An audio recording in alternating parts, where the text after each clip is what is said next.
Hello' good morning guys সকলোকে very good morning. আপোনালোকে সকলোৱে গম পাইছে যে যোৱাকালি মই এটা আপডেট দিছোঁ, আপোনালোকৰ ৰিজাল্ট ডেট আউট হৈ গ'ল। ঠিক আছে, এতিয়া সকলোৱে এনেকৈ নিবিচাৰিব যে ABUB-টো কেতিয়াকৈ দিব। আপোনালোকে সকলোৱে অতি সোনকালে পাব।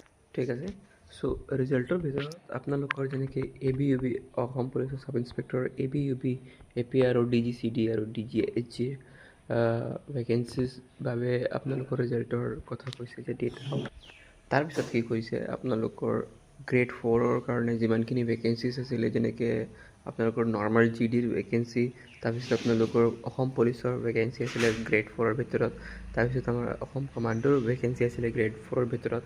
ঠিক আছে, চ' এনেকৈ ভেকেঞ্চিজ ডিষ্ট্ৰিবিউট কৰা হৈছিলে গ্ৰেড 4ৰ কাৰণে। আৰু অসম পুলিচৰ ABUB আৰু কমাণ্ডোৰ কাৰণে মই সকলোৱে বিচাৰিছে যে এনেকৈ নাই যে আপোনালোকৰ কমাণ্ডো পোষ্টৰ কাৰণে এক্সট্ৰাকৈ ৰিজাল্ট ওলাব, নাই, এইটো দি দিলে।